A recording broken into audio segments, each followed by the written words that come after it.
On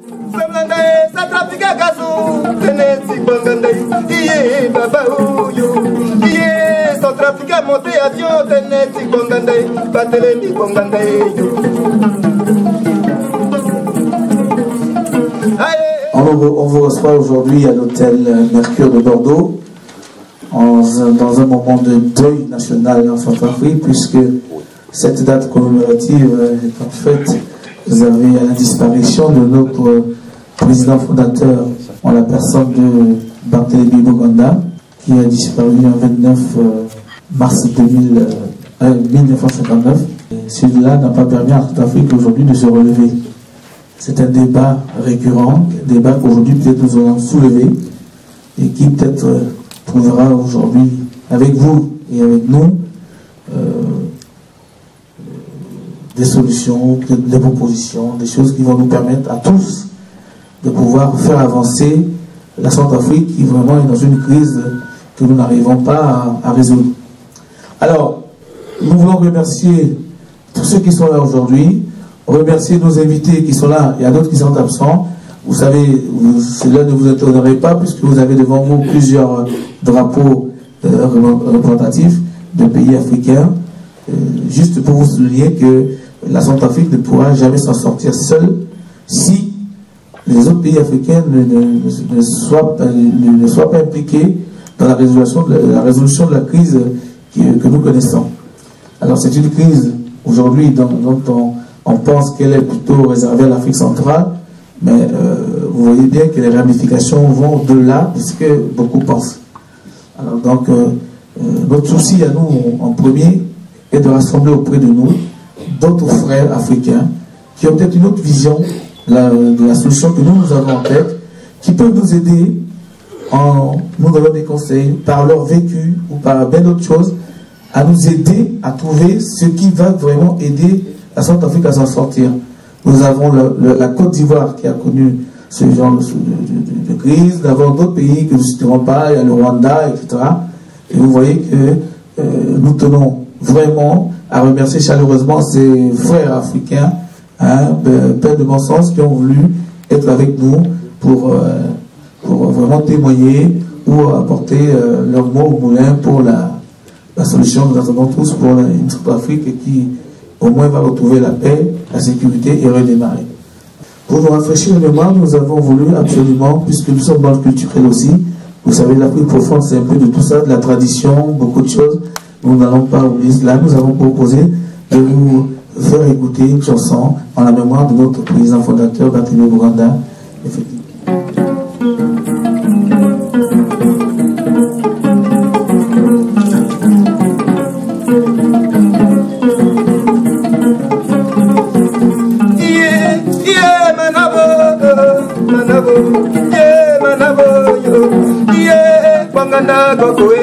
Bonganda kokoe, bonganda kokoe yo, bonganda nzilavo, babe mo bukumae yo, bonganda babe mo bukumae, bonganda lokateretilo, teneti Centrafrique, tongana ta Jésus, bonganda lokateretilo, tongana ta Jésus, teneti Centrafrique, bonganda le tamboula letingu, tongana ta Jésus, iye baba yo, bonganda Barthélemy Boganda. Barthélemy Boganda, premier président de la République centrafricaine. Grâce à lui que Lubangui Chari devient la République centrafricaine. Il nous a inventé 5 couleurs de drapeau. Bleu, blanc, vert, jaune et rouge. Qui signifie que le bleu c'est le ciel. Le blanc c'est le coton de la République centrafricaine. Le vert c'est la forêt. La grande forêt dense de la République centrafricaine. Le jaune c'est l'or. Et le diamant, le plus beau diamant du monde de la République centrafricaine. Et enfin le rouge, c'est le sang. Le sang de nos ancêtres qui a été versé à propos de notre pays, la République centrafricaine.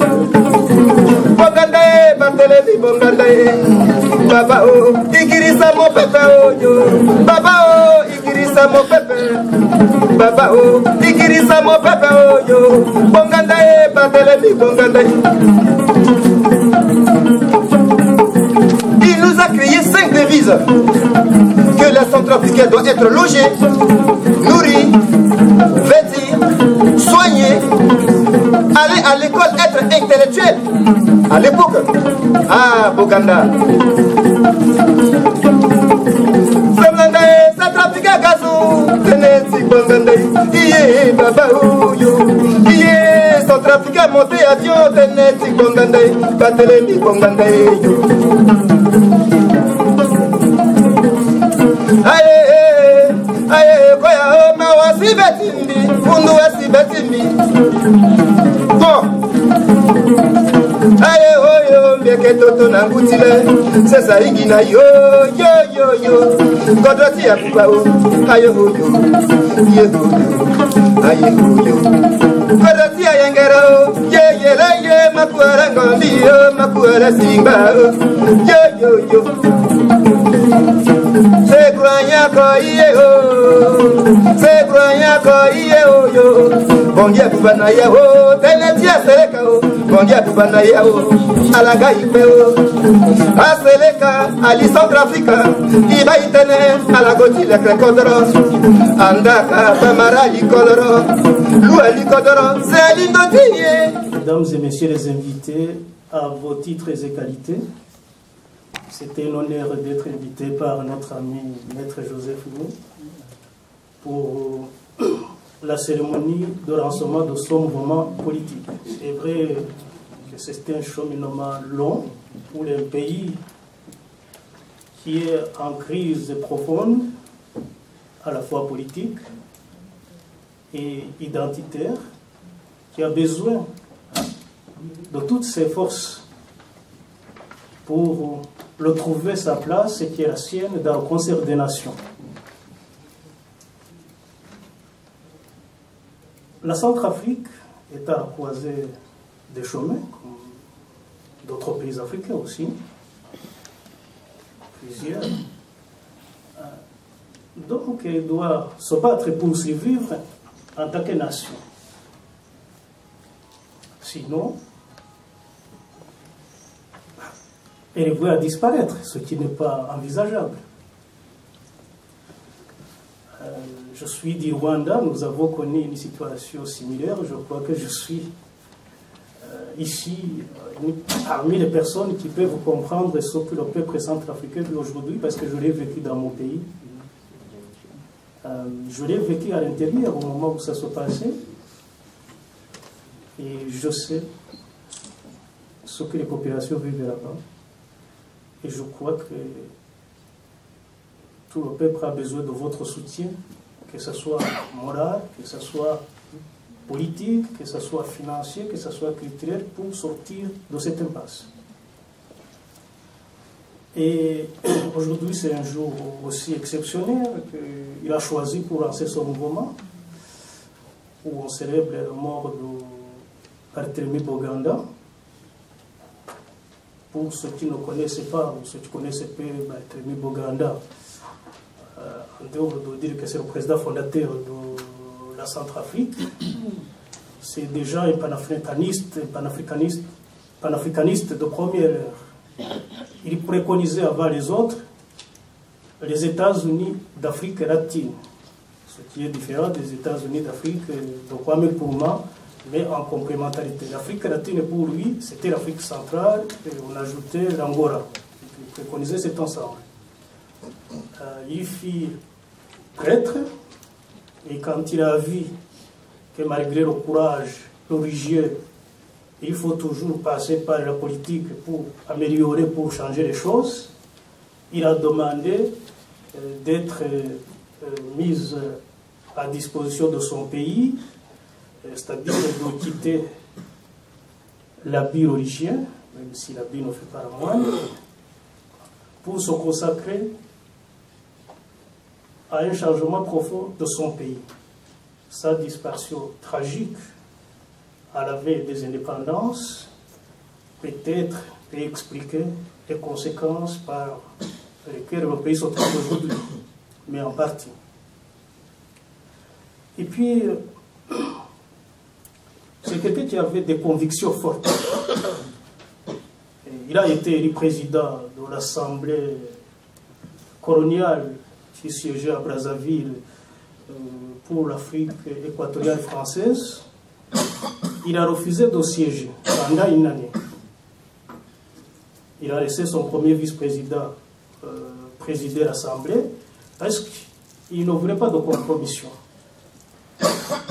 Parce qu'il considérait que le projet colonial de donner l'autonomie aux colonisés ne correspondait pas à ses aspirations. Donc il a refusé l'inacceptable. Aujourd'hui, vous êtes dans le devoir de refuser l'inacceptable. Pour ça, au moins pour sa mémoire. Et Maître Joseph Nyou a choisi ça, cette journée, pour lancer son mouvement patriotique pour la Centrafrique. Je crois qu'il se place dans son combat de refuser l'inacceptable. À défaut d'être son disciple, il veut être son héritier. Ce qui donne sa vision à la fois du patriotisme, du nationalisme pour son pays, mais aussi une vision panafricaine pour l'ensemble du continent, en partant bien sûr de la région, ce qui est la CEMAC ou la CAC, et ainsi de suite. C'est dans cette vision qu'il a choisi de nous inviter pour le soutenir, qu'il a choisi de vous inviter pour présenter son mouvement officiellement, que vous connaissez depuis un certain temps. Et je peux dire qu'il a 3 éléments qu'il partage avec Boganda. Premièrement, c'est que comme Boganda, il a fait des études religieuses.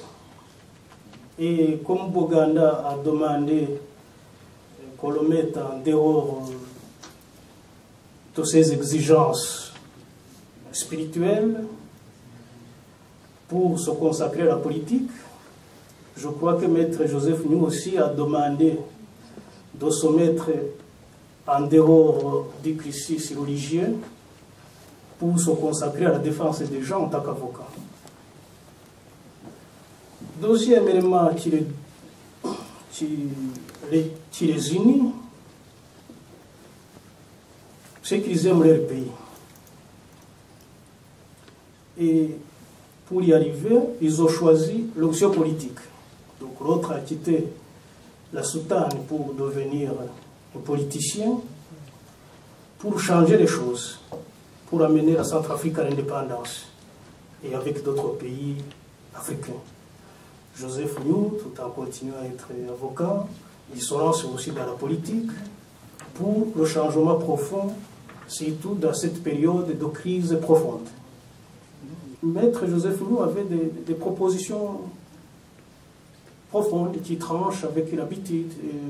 Je me souviens c'est que lui, il pensait que la dissolution du CNT était un préalable pour un retour à une nouvelle transition. Parce qu'il considérait que faire partie d'un Jotodia, un Bela Seleka, c'est une chose, parce que c'était presque acté, même si c'était pas encore, même si ça devait arriver dans 2 ou 3 jours à ce moment-là. Mais le CNT, pour lui, c'était une émanation de la Seleka, donc il ne pouvait rien faire, mais qu'il fallait l'embrasser, cette structure, par une assemblée constituante, comme on l'a fait ici en France dans les années, pendant la Révolution, en 1799, quelque chose comme ça. Et pour qu'à ce moment-là, cette assemblée constituante choisisse les autorités de transition. S'il avait été écouté, la Centrafrique ne devait pas encore se retrouver dans une situation difficile aujourd'hui, dont on espère qu'elle va s'en sortir bientôt. Je vous remercie pour votre aimable attention. Merci, docteur. Nous avons aussi la Côte d'Ivoire qui a connu une crise similaire à la nôtre. Peut-être que l'occasion sera donnée à notre frère ivoirien de nous faire un petit voyage, mais vraiment court. Je viens du nord de la Côte d'Ivoire, là où les rebelles étaient siégés. L'une des raisons qui m'ont même poussé à sortir avant la mort du feu. Donc je voudrais quand même essayer de faire un petit témoignage ici et demander à certains de vous d'être au moins des interprètes auprès de tous vos frères qui sont actuellement au Gambie, qui sont en train de souffrir, d'essayer au moins de se réconcilier, de s'entendre, parce qu'il y a quelque chose qui me dérange souvent quand je veux causer un peu avec certains Africains. Je leur dis que nous, les Africains, en réalité, on n'avait plus besoin de faire la guerre pour pouvoir arriver à une démocratie. Parce que quand nous connaissons l'esclavage auquel nous avons souffert, les guerres que nous sommes venus pour aider les Européens à se développer, nous avons connu déjà le fusil, nous avons connu déjà tout ce qui était les inconvénients de la guerre, en réalité. Est-ce qu'on avait encore besoin de prendre des armes pour pouvoir nous tuer pour arriver à une démocratie? Quand je me pose la question, je dis non. Nous avons eu la chance d'être ici. Ceux qui souffrent la guerre, c'est ceux qui sont sur le terrain. Je voudrais que vous soyez courageux et donnez-les certains conseils, qu'ils acceptent de vivre entre eux comme ils étaient avant. Parce que la déchirure qui est arrivée en Centrafrique, nous l'avons frôlée. On avait failli nous mettre aussi sur une guerre de religion entre les musulmans et les chrétiens. Dieu merci, on avait certains chefs d'État qui se sont levés, ils ont dit non, que la guerre n'avait rien à foutre avec la religion. Nous avons grandi avec des chrétiens, nous avons grandi avec des musulmans. Moi, je suis un païen. On a toujours vécu ensemble. Il n'y avait jamais eu de guerre. Je suis surpris un peu en Centrafrique qu'il y ait vraiment cette déchirure qui est venue rentrer entre nous. Je profite ici, pour ne pas être trop long, pour vous demander vraiment d'être les interprètes auprès de votre peuple. Et ici, nous-mêmes, sur la France, je ne peux pas vous parler trop de votre frère, Maître Nous, vous le connaissez mieux que moi. C'est un ami, et vous savez de quoi il est capable. Et je sais que si vous acceptez et que vous amenez le mouvement très loin, c'est quelqu'un qui est capable de faire sortir la Centrafrique de toutes les difficultés que nous sommes en train de vivre.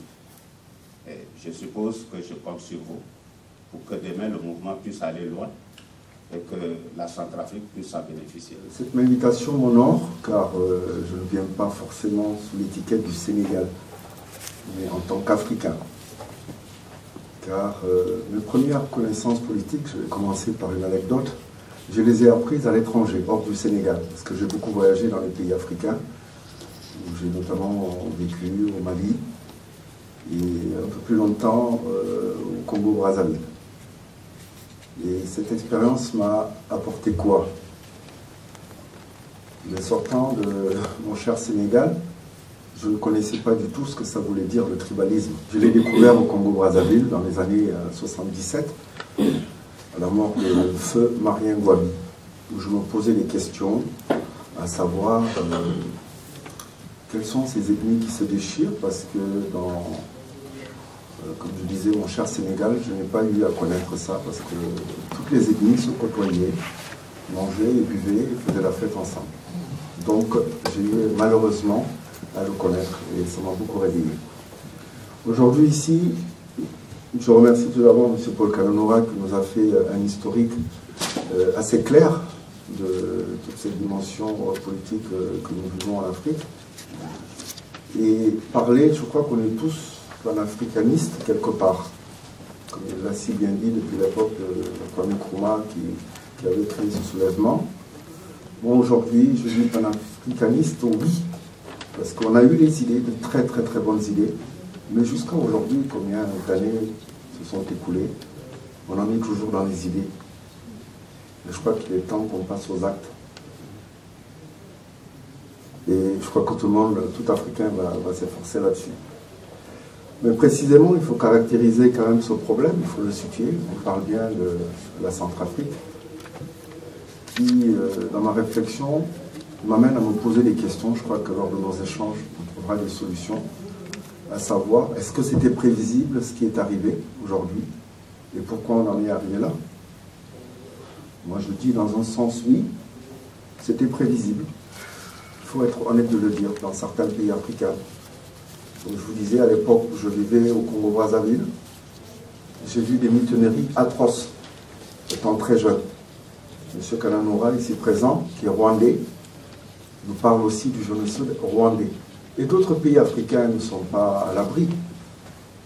Donc il est quand même temps de comprendre. Est-ce que c'est des pressions extérieures? Parce que je ne veux pas croire ce qui se passe en Centrafrique aujourd'hui soit un problème religieux. Je parlais avec le président dans le hall tout à l'heure, qui a des neveux musulmans, chrétiens.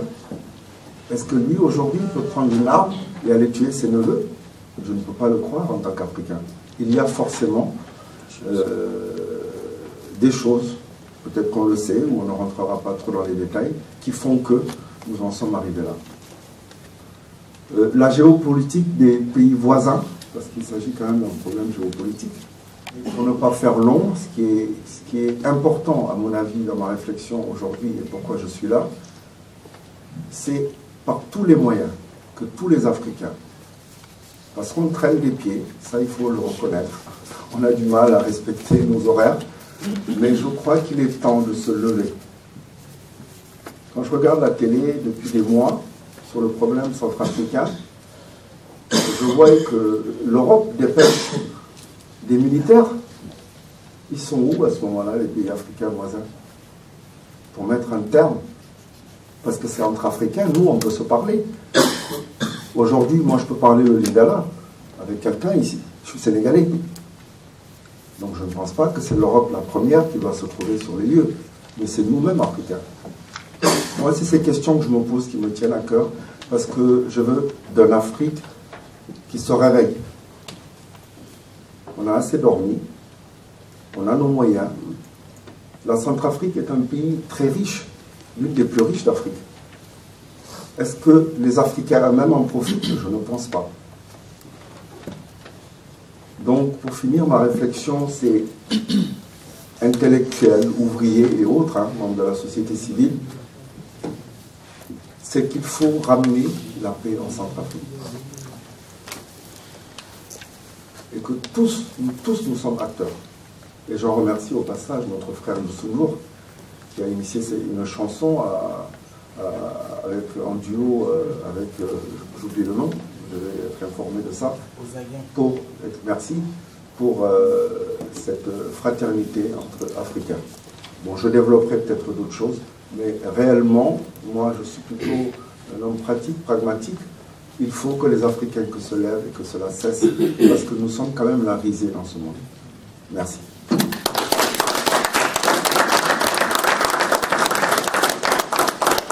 Merci. Après cette allocution, nous allons nous rapprocher de Centrafrique en passant par le Cameroun. Donc, l'occasion pour Maître Martin Longo de prendre la parole.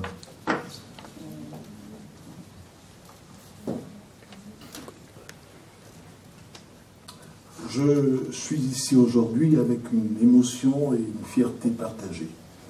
D'abord, l'émotion, c'est la situation tragique en Centrafrique qui nous interpelle tous. Tous les témoignages concourent ici et je m'y associe pleinement. La fierté, c'est l'initiative prise par mon illustre frère et confrère, Joseph, et dont le prénom, n'est-ce pas, pour ceux qui ont eu la chance d'ouvrir ces écritures sacrées, est en même temps assez prémonitoire, Joseph. Celui qui doit conduire le Père. Je lui en ai encore parlé récemment dans nos différents échanges qu'il faut qu'il s'attelle à porter ce prénom et à continuer à poursuivre de manière aussi inlassable qu'il n'a cessé de le faire, avec une exaltation que nous partageons tous, la défense pas que des opprimés, pas que des faibles, mais la défense de la cause africaine. Et c'est vrai que je me réjouis, mon cher frangin, de l'initiative que votre association, qui nous fait l'honneur, et c'est pour moi un insigne honneur d'être ici aujourd'hui invité, Je dois aussi dire que c'est la première fois que je le fais à Bordeaux, pas auprès d'autres associations. À travers le père de l'indépendance centrafricaine, je vais citer, et autorise-moi à le faire, ce qu'il disait dans une de ses publications, la division, la haine, l'égoïsme, le tribalisme ont par le passé fait notre faiblesse. La division, la haine, le tribalisme, l'égoïsme feront demain notre malheur. C'était ces paroles-là que vous connaissez bien de cet illustre homme panafricaniste, comme l'a dit également le docteur Paul Kananura. Et d'ailleurs, vous me permettrez, j'avais pensé que ce serait peut-être pour vous une belle devise pour votre association. Les défis aujourd'hui qui interpellent la Centrafrique, qui se résument à travers des problématiques, alors qu'au fond, je dois aussi le dire, cette Centrafrique qui avait été, dès l'origine, considérée comme la Cendrillon de l'Afrique. Et ce n'est pas moi qui le dis, ce sont des anciens administrateurs français, qui étaient à l'époque en Centrafrique, qui l'ont dit. Ils ont publié d'ailleurs la Cendrillon et l'Empire, la Cendrillon de l'Afrique. Voilà cette Centrafrique qui a autant de potentiel, déjà de l'histoire, entre l'Oubangui et le Chari, qui après devient Centrafrique. Quelle bénédiction à travers ces fleuves, n'est-ce pas? Alors je ne vais pas ici développer les défis à la fois, puisque Paul l'a souligné en pointillé, géopolitique, géostratégique, je dirais même géoéconomique, et pourquoi pas géocivilisationnel. Mais nous sommes tous des Centrafricains. Vous voyez, au Cameroun, on retrouve des Centrafricains. Au Tchad, on retrouve des Centrafricains. Au Congo, on retrouve des Centrafricains. En RDC, on retrouve des Centrafricains. Nous sommes tous des Centrafricains. À travers tous ces défis-là, bien que certains de nos aînés, permettez-moi, mon cher frangin et cher confrère, de le dire, ont cru que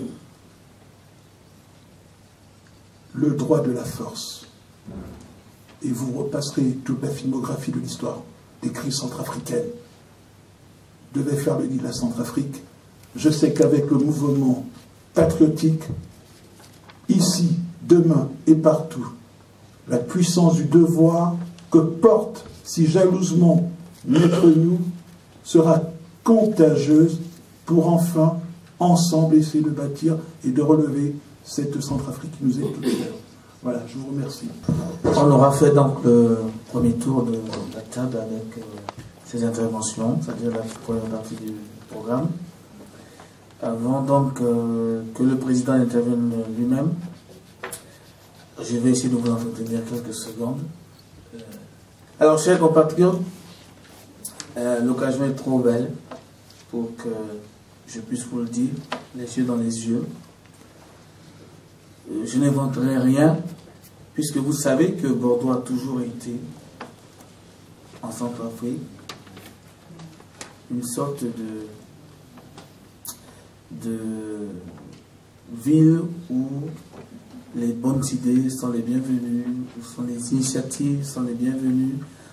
Et vous savez, d'ailleurs beaucoup pourront en témoigner, que nous avons fourni à la Centrafrique des hauts cadres, nous avons fourni des ministres, nous avons même fourni un vice-président de la République.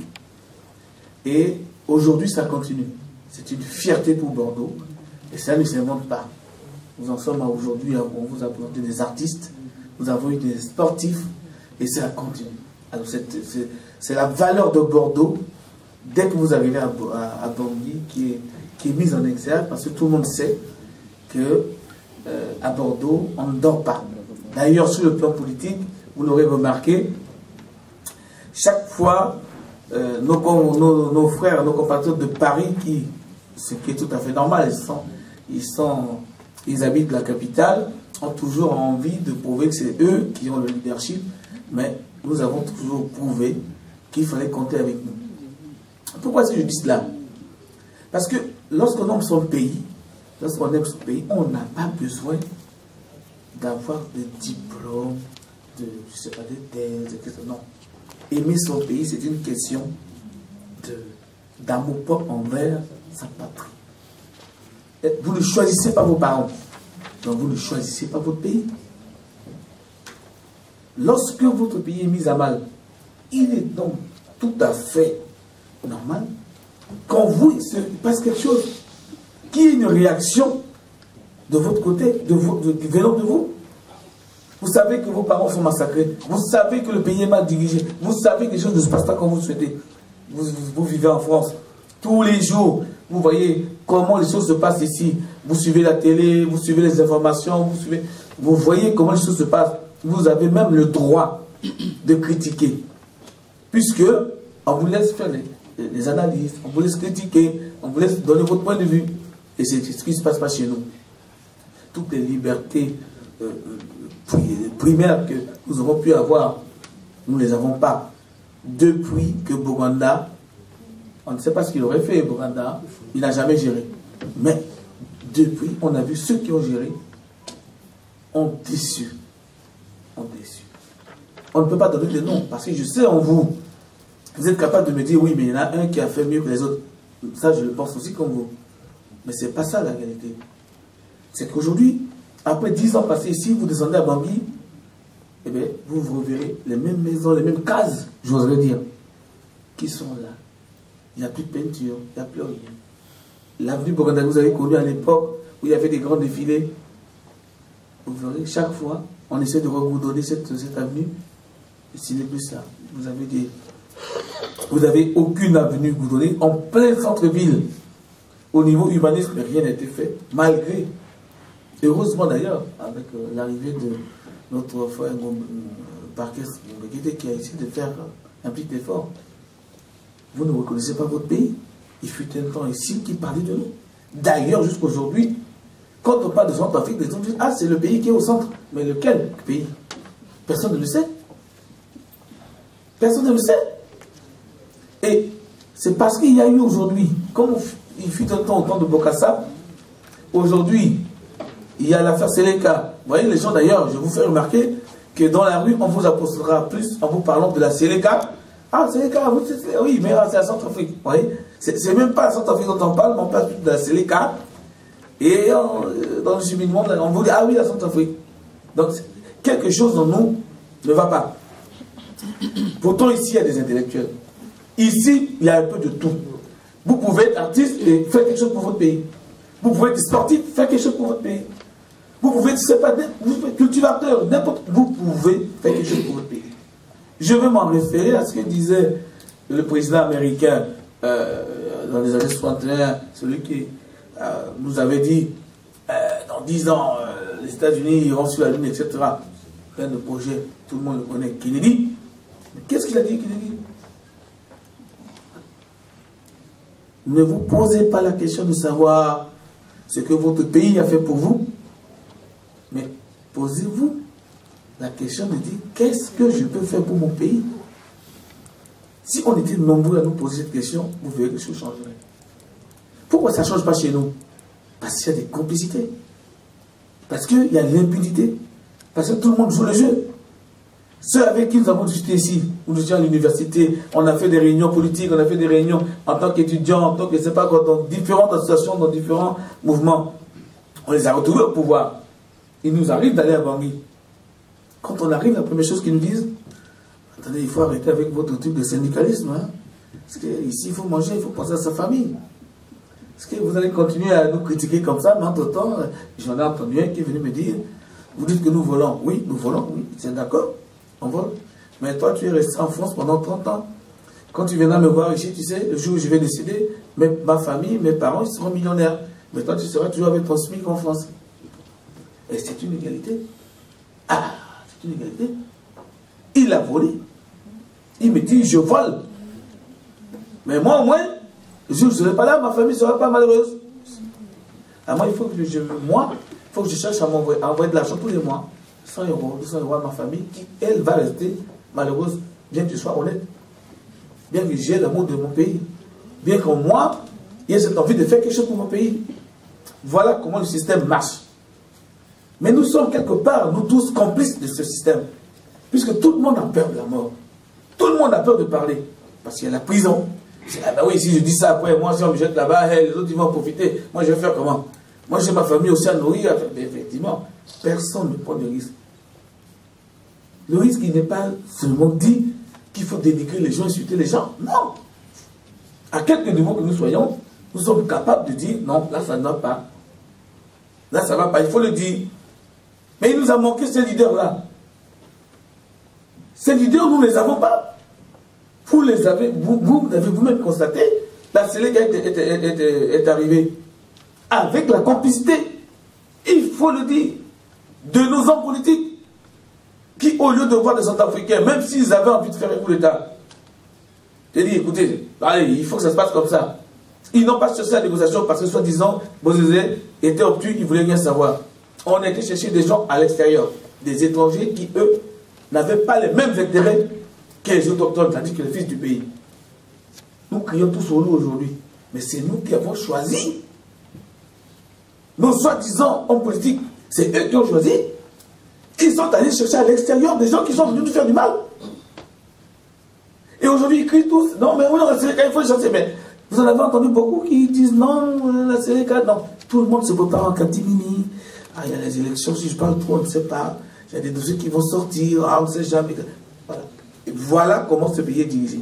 Voilà les mêmes qui, parce qu'ils ont de l'argent, parce qu'ils ont les moyens, veulent revenir nous dire, non, attendez, oh. Parce qu'ils savent, nous, là, en ce moment, jeunes mouvements, parce qu'ils n'ont pas de moyens encore, on va voir comment, qu'est-ce qu'ils sont capables de faire. On est dans le circuit, on sait comment il faut faire, etc. Oh, on reviendra au pouvoir. Si c'est ça, vous avez intérêt à prendre un abonnement ici pour rester 100 ans en France. Parce que rien ne changera. Rien ne changera. Voilà pourquoi nous disons non. Nous sommes capables. Capables, à un moment donné, de dire non. Aujourd'hui, ça suffit. Il faut se lever. On a les moyens de le faire. Il n'y a pas besoin de prendre que des armes. Dans certains pays où vous avez vu, regardez au Rwanda où on a refusé, par exemple, que la communauté internationale intervienne. Il y a eu un génocide au Rwanda. La paix au Rwanda aujourd'hui. Hein. Faites le tour, regardez. Et nous, depuis, ça fait combien de temps? L'armée française est arrivée. Il y a des Africains qui sont là. On n'en arrête pas. Tous les jours. Tous les jours, nos parents meurent, tous les jours. Vous avez combien de gens qui sont toujours à l'aéroport, qui vivent là-bas, sans raison, dans des situations qu'on ne peut même pas décrire. Et la seule chose qu'on nous prépare à accepter, c'est voilà, il va y avoir des élections en février. Bon Dieu, la première condition sur laquelle a été calquée la décision de réaliser ces élections en 18 mois ou 24 mois était partie du fait que la transition permettrait la remise en place des institutions, permettrait la remise en marche de l'administration, plein de choses. Il faut qu'il y ait un minimum de garantie au niveau de l'administration pour que les choses se passent normalement. Vous le savez. Notre dialogue venu s'est enrichi depuis la journée partie. D'ailleurs, je vous fais remarquer que maintenant le président tchadien nous dit « Ah non, mais attendez, ce qu'on fait, c'est pas bon. On a négocié son départ, pourquoi vous voulez? On lui a donné de l'argent, on lui a donné des sous, il est avec beaucoup de diamants et tout. On lui doit encore des trucs, mais pourquoi vous voulez l'embêter? Attendez, on est où là? Quelqu'un démissionne, n'est pas avec des avantages. Et vous retrouvez toujours vos parents qui sont à l'aéroport. Il y a des gens qui n'ont pas d'eau, des femmes qui ne peuvent même pas se laver, des enfants qui n'ont rien. Est-ce que c'est normal dans ce pays-là que les voix ne se lèvent pas? Où sont nos hommes politiques? Parlons d'abord de la situation des Centrafricains. Qui va aller voter? C'est le Centrafricain qui va aller voter. Mais dans quelles conditions? Tu n'as pas de toit. Vous regardez les photos des images tous les jours. Regardez Sibi, regardez Bangui. Quelqu'un qui n'a pas de lit, qui n'a même pas, il n'a pas de lit. Il n'a plus de chambre, il n'a pas d'habit, il n'a plus rien. Vous lui dites la seule chose à faire, c'est d'aller voter. Mais c'est pas ça, c'est ça. On est où là?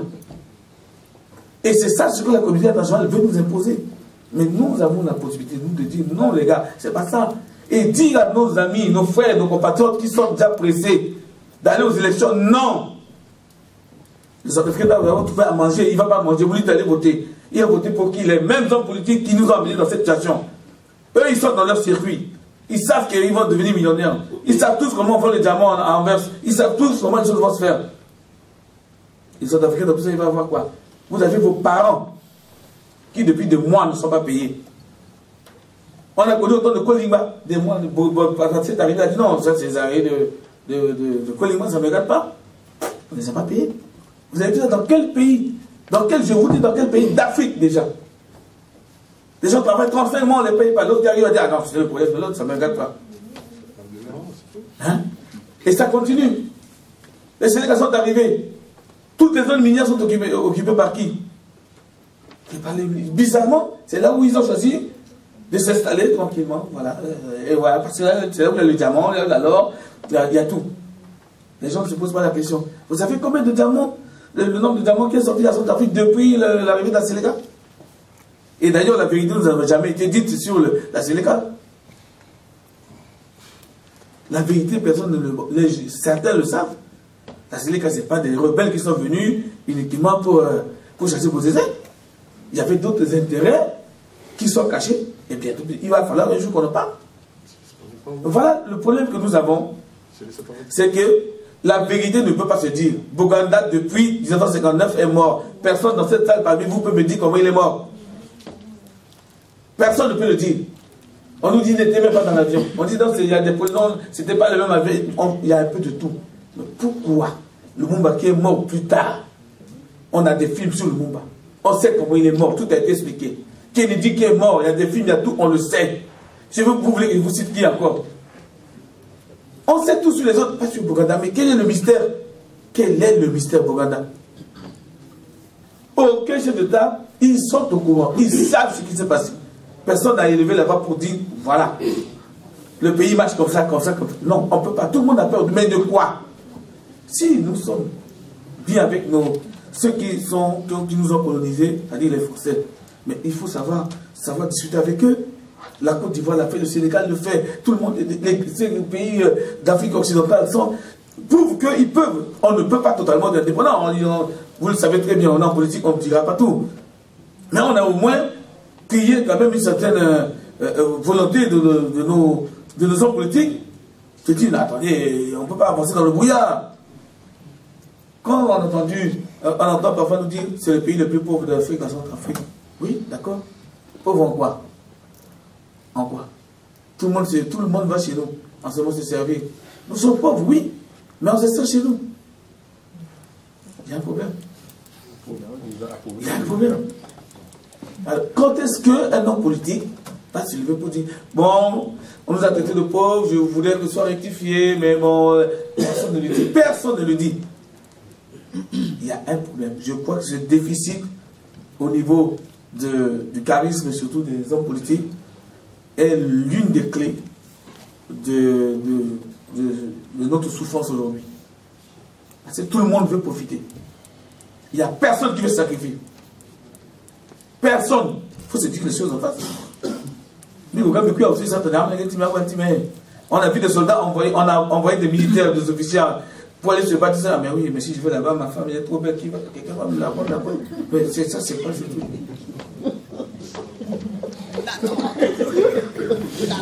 C'est pas possible. Hein? Il peut être général, colonel, mais il gagne l'argent. Et dans le quartier, c'est celui qui va t'enlever ta femme. Ouais, parce qu'il a 4 mètres. Oui, il est officier. C'est tout l'officier, c'est celui qui a beaucoup d'argent, les voitures, les maîtrises. Voilà, ça s'arrête à ça. Mais le pays est où un militaire est fait pour défendre son pays. Je crois que nous, notre mouvement vient de là. Notre mouvement s'est dit, si tout le monde a peur, il faut qu'il y en ait quand même un ou même un petit qui parle. Peut-être que nous allons faire, on ne sait pas, des émules. Peut-être que d'autres vont se sentir le courage aussi de continuer ce que nous commençons. Parce que nous ne savons pas où nous allons. Nous n'avons qu'un but. Nous, c'est que ça change. Que ça change. Si 2, 3 commencent, je suis sûr que parmi les Sud-Africains que vous êtes, parmi vous, qui nous entendez ou qui nous écoutez, vous verrez. Vous verrez qu'il va y avoir de la vocation, vous verrez qu'il va se passer des choses. Et c'est tout ce qu'on a. Moi, aujourd'hui, j'ai à vous dire, Je vous dis merci Bordeaux parce que, vous voyez, vous êtes toujours là, c'est bien. Ça prouve que vous aimez votre pays. Mais laissez tout ce qui est en dehors des débats, c'est des débats futiles qui ne servent pas. Aujourd'hui, c'est l'unanimité. Je vais vous donner un seul exemple. Vous voyez par exemple aujourd'hui, nous avons la station ACB, la station syndicale de Bordeaux, qui était pratiquement moribonde il y a quelques temps, qui renaît aujourd'hui, parce que ce qui s'est passé aujourd'hui au niveau de la Séléka à Bangui nous a ressoudés. J'ai vu le 13 août dernier des Centrafricains quelque part fêter. Nous avons chanté l'hymne national ensemble. Ce qui est rare, on ne l'a jamais vu. J'ai été co-organisateur avec le collectif du 11 mai à la place de la Victoire, la première manifestation contre la Séléka. Hein? Mais j'ai vu un monde fou, tout le monde est venu. Première fois depuis plus de 30 ans que je suis là. C'est déjà un début de commencement de quelque chose. Je vous demande seulement, si vous aimez votre pays, vous aurez la capacité de faire quelque chose. Ne pensez pas que, parce que il y en a qui ont des armes, ou ceux qui sont plus puissants que nous empêcheront de dire non. Chez toi, quand quelqu'un vient te croyer, vient taper ta femme, tes enfants, même si tu n'es pas fort, tu vas dire, hey, mais c'est quoi ça? Tu vas réagir. Aimez votre pays et vous serez capable de faire ce que vous voulez pour votre pays. Je vous remercie. Merci.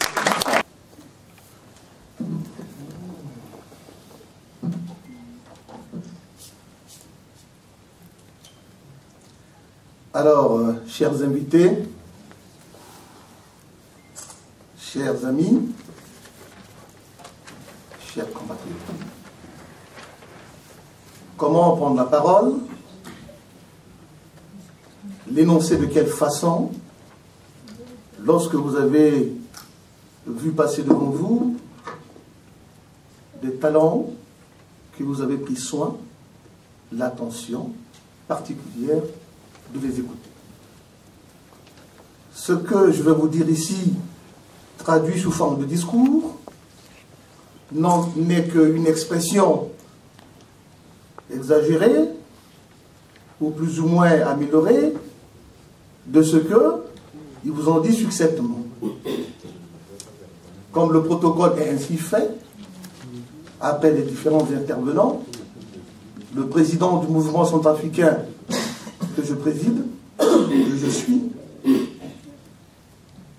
doit tenir ce discours. De cette manière, chers amis de la République centrafricaine, chers compatriotes, comme le disait tantôt le vice-président du mouvement centrafricain, en charge du secrétariat général, en ce jour particulier où nous célébrons la disparition du président Barthélemy Boganda, fondateur de notre République,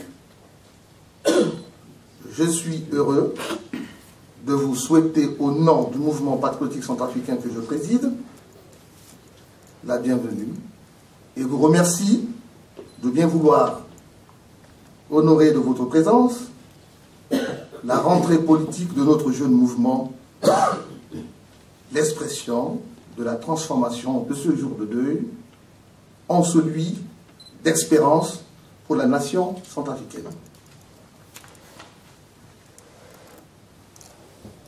S'emparant du pouvoir, le 24 mars 2013, par le renversement de l'ancien président François Bozizé, la Séléka, qui est une coalition des groupes de rebelles, va rapidement décevoir la population centrafricaine soumise à des exactions diverses, notamment des tueries, des tortures, viols, pillages, etc. Quand cela n'est pas suffisant, la Séléka envisage le radicalisme islamique, faisant du musulman le vertueux, le chrétien l'incrédule, avec la perspective de la partition de notre pays face à l'échec de son système sur le fondement des identités confessionnelles. chers compatriotes, chers amis, tout cela, faut-il le rappeler ici, au vu, au su de nos élites et dirigeants politiques, responsables, comme le disait tantôt le vice-président, de la faillite de notre État, sans qu'aucun d'entre eux prenne position officiellement, craignant compromettre leur chance de revenir aux affaires à tout prix. La condition socio-politique de notre pays devenant de plus en plus insupportable pour le peuple, qu'une résistance patriotique s'est organisée, certes avec une disproportion, je le reconnais bien entendu, dans la riposte, le 5 décembre 2013, occasionnant de centaines de morts, du fait de quelques éléments incontrôlés d'entre les anti-Balaka. Pour éviter le chaos, les Nations Unies, vous l'avez constaté, la France, l'OUA ont mieux fait de s'interposer entre les belligérants. Chers amis, chers compatriotes, c'est dans ce contexte précis, notamment sociopolitique de notre pays, que le mouvement patriotique centrafricain a été créé à Bordeaux le 4 octobre 2013 pour être reconnu officiellement en France le 2 novembre 2013. Ce mouvement politique est alors une nécessité, causée par le constat d'une méfiance de notre peuple à l'égard de nos hommes politiques qui ont successivement mal gouverné. Le mouvement patriotique centrafricain prend alors sa raison d'être dans le constat de l'effondrement de notre jeune État depuis le 23 mars 2013. Il est aussi une réponse immédiate, j'entends, aux attentes de notre diaspora et de tout le peuple centrafricain qui aspire à être dirigé désormais par des hommes nouveaux, neutres et capables de rassembler tous les Centrafricains. Mais vous me direz certainement qu'après tout cela, après tout ce que je viens de dire, quelle est la vision politique du mouvement patriotique centrafricain? Je vous dirai ceci, chers amis, chers compatriotes. Le mouvement que je dirige, nommé le mouvement patriotique centrafricain, a une vision simple et claire. Cette vision tient compte de l'urgence du moment.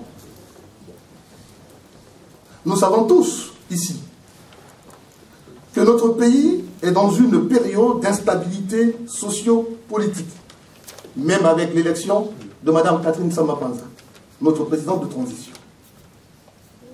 Prenons alors en compte les indications de la Banque de France, d'avril 2006. Prenons en compte le rapport annuel de la zone franc, de l'année 2006, de la Banque mondiale et du Fonds monétaire international. Prenons en compte le rapport des perspectives économiques et régionales du mai 2006. Nous savons aujourd'hui que la situation n'a pas changé et le budget de notre pays jusqu'en 2011 est en déficit et nos ressources proviennent essentiellement de l'aide de l'Union européenne, du Fonds monétaire international. De cette manière, il est alors urgent d'améliorer la gestion des finances publiques de notre pays pour permettre à notre État de faire des investissements publics créateurs d'emplois. Nous devons aussi encourager les investissements directs étrangers qui ont disparu. Nous devons aussi rétablir et diversifier l'activité économique. Nous en avons pour ce pays dont on prétend qu'il est pauvre. dominée par le secteur agricole, notamment par la culture du café, les cultures du café, coton, sucre, manioc, mil, sésame, le riz, sorgho, qui représente 53,8% de notre produit intérieur brut. Chers amis, la République centrafricaine, en tout cas dans la vision du mouvement que je dirige, le mouvement patriotique centrafricain,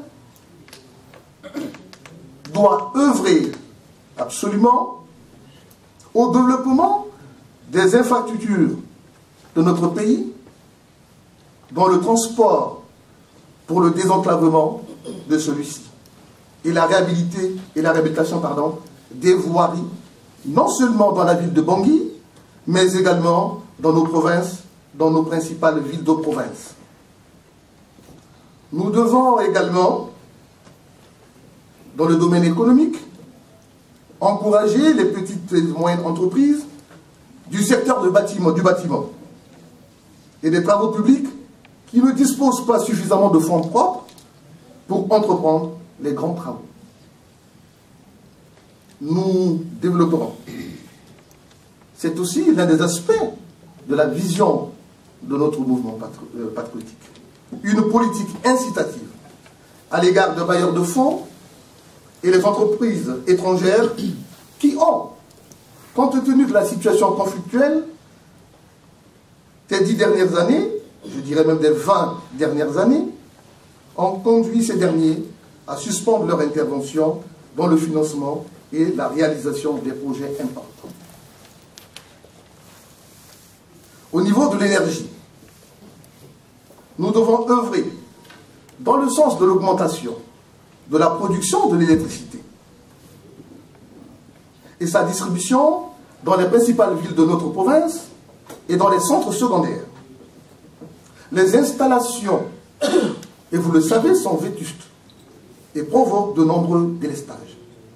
Les zones rurales et les centres secondaires sont alimentés par des groupes thermiques.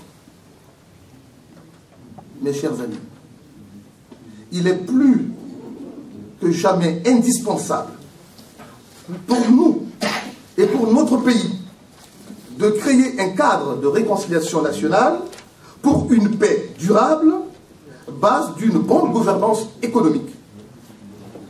Aujourd'hui, selon les derniers rapports du Programme des Nations Unies pour le développement de l'année 2012, nous savons que notre pays, sur le plan des finances internationales, est placé dans la catégorie des États fragiles, nous donnons ainsi l'accès à des facilités spécifiques auprès des banques de développement en vue du renforcement de nos capacités administratives fragilisées par l'instabilité politique et l'insécurité. Sur le plan politique, le mouvement patriotique centrafricain œuvre à la paix, condition sine qua non d'une société juste et démocratique, laquelle ouvrira la voie à la bonne gouvernance, à la juste répartition des richesses et à la solidarité nationale. Mais, pour atteindre ce but, pour atteindre notre but, nous serons ambitionnés. Et quand je dis nous, les Centrafricains seront ambitionnés, à quelque niveau que ce soit, pour relever avec nous deux défis. D'abord, assurer la sécurité nationale, qui passe nécessairement par la sécurisation de nos frontières territoriales. Et ce travail de sécurisation nationale se fera donc avec le concours des États de la CEMAC, de la CAC, et je remercie d'ailleurs la présence de nos amis qui représentent ici valablement la CEMAC et la CAC en la personne de M. Martin Longo et de M. Koun Kanouba. Et de la France, bien entendu, avec les appuis de l'Union européenne, les États-Unis d'Amérique et des Nations Unies. Le mouvement patriotique centrafricain œuvre aussi à la démocratisation de notre système politique, vecteur de la réorganisation de nos pouvoirs publics pour l'organisation des prochaines élections libres et transparentes sur toute l'étendue du territoire. Chers amis, chers compatriotes, voilà notre perspective d'avenir sur le plan économique et sur le plan politique. Pour finir, j'affirme ici, au nom du mouvement patriotique centrafricain que je préside, la reconnaissance et la gratitude du peuple centrafricain à la France, et particulièrement au président François Hollande, pour son courage dans la décision de l'opération Sangaris, évitant ainsi à notre pays une situation de génocide. Les mêmes sentiments vont à l'endroit de l'Union africaine, présente sur le théâtre des opérations par les différents contingents des États de la CEMAC et de la CEEAC. Je ne saurais oublier ici M. Ban Ki-moon, secrétaire général des Nations Unies, les États-Unis d'Amérique, le président Barack Obama, l'Union européenne, pour leur appui financier indispensable à la résolution du conflit centrafricain. Je voudrais saluer les amis de Centrafrique, ici ou ailleurs, qui œuvrent inlassablement à la paix et la reconstruction de ce pays. Je remercie tous les anciens compatriotes de Bordeaux et d'Aquitaine, présents, et ceux qui sont empêchés et qui ne sont pas aujourd'hui avec nous. Ils sont rassurés d'être vivement et sincèrement associés à cette communion patriotique ici manifestée. Voilà, je pense que le balai des interventions est là terminé. Il nous reste 30 minutes. Il va être difficile de vous permettre de vous exprimer parce que je sais qu'en vous, il y a une certaine envie soit de poser des questions, soit d'avoir un peu plus d'informations. Ce qui m'a un peu dérangé dès le départ, c'est qu'il y a eu un événement tragique il y a 24 heures à la République africaine dont vous n'avez pas fait état. Vous nous ramenez sur des deuils. Un peuple ne vit pas de deuil. Un peuple vit d'avenir. Nous ramener toujours à 1959, je pense que c'est quelque part essayer de masquer nos pauvres incompétences. Lorsqu'on parle de la République centrafricaine, on parle d'un pays riche. Nous sommes dans une forme de pensée magique. La République centrafricaine n'est pas riche. Arrêtons de dire cela. Un pays qui est riche, c'est un pays qui génère ce qu'on appelle la valeur ajoutée. Ce n'est pas un pays qui pratique une économie extractive. Tel est le cas de la République centrafricaine depuis toujours. La République centrafricaine, c'est un malentendu. Déjà le nom du pays. République centrafricaine, ça veut dire quoi? Rien. C'est Calque qui a donné son nom à la République centrafricaine lorsque Léon Mba, tout comme Yulu ont abandonné cette histoire des États-Unis de l'Afrique latine. Donc, passons par-dessus. J'aurais souhaité que un parti politique comme le vôtre, tout neuf, ose quelque chose. Commençons par débaptiser ce pays-là. Et la deuxième chose que je vous demanderai, c'est d'inscrire dans des textes futurs qu'aucun binational ne peut prétendre à la magistrature suprême. Et cas d'école, lorsque vous dites que Bordeaux a fourni des cadres africains, le bilan, tristesse, que des prédateurs comme ceux qui étaient là-bas. Citez-moi le nom d'un seul qui a réalisé ne fût-ce qu'un début de prise de conscience. Commençons par nous politiser nous-mêmes. Peut-être qu'il y aura quelque chose au bout. Voilà. Quelle est la place de la jeunesse dans votre mouvement?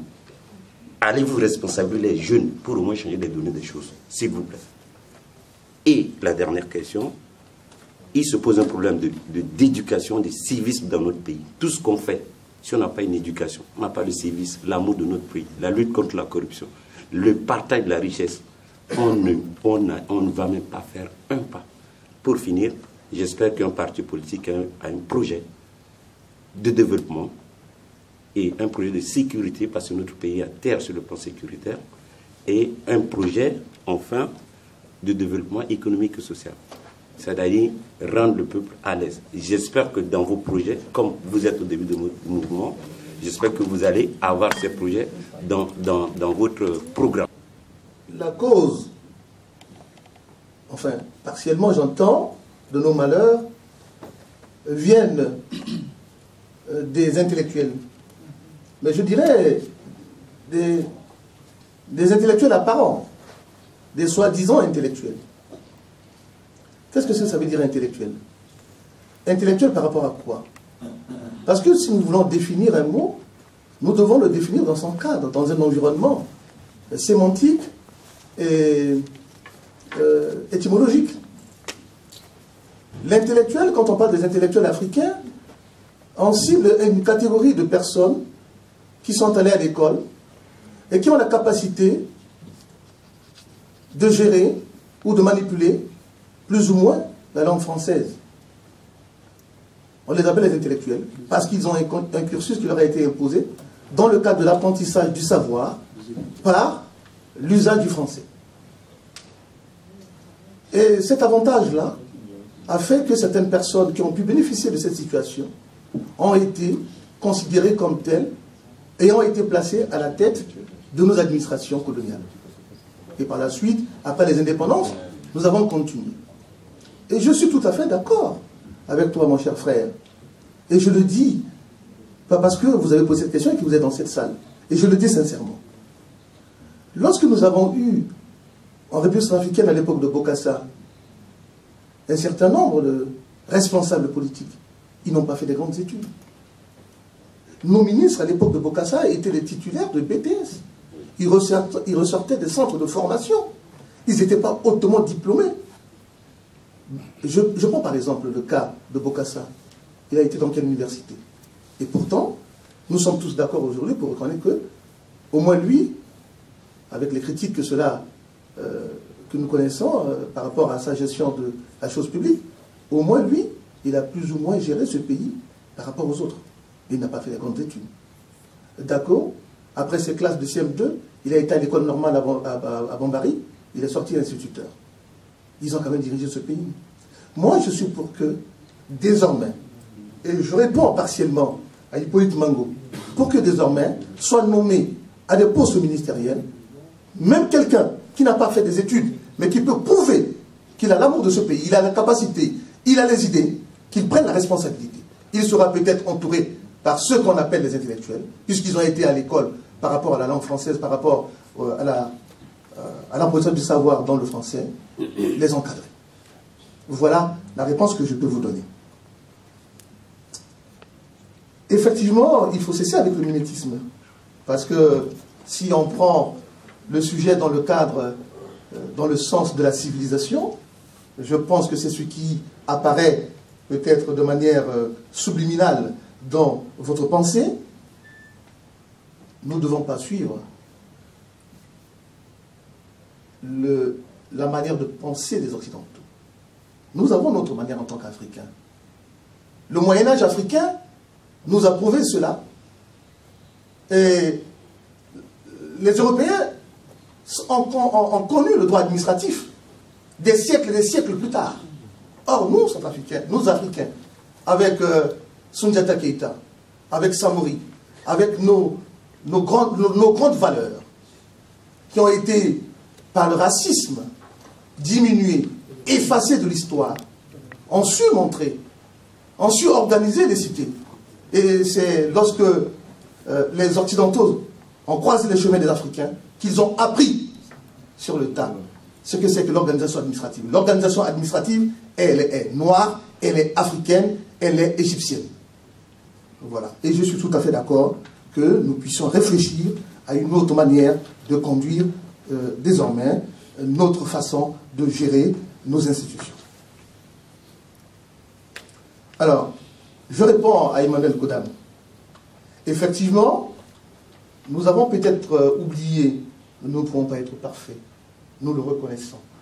Mais aujourd'hui, comme je l'avais commencé dans mes propos, il fallait absolument, je dois vous dire aujourd'hui, que normalement, je ne devais pas être avec vous aujourd'hui dans cette salle.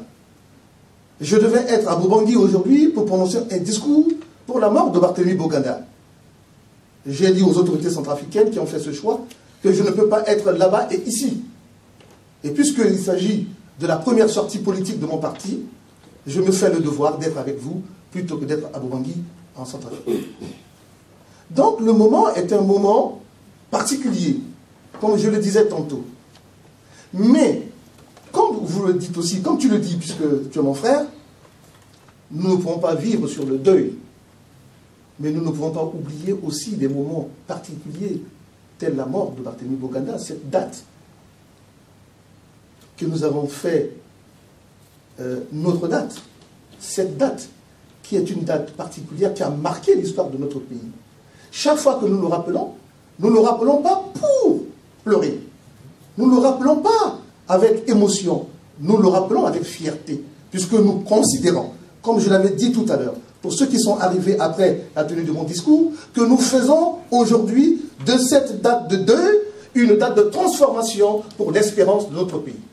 Voilà dans le cadre dans lequel nous situons le rappel de la date du 29 mars, la date de la disparition de notre président.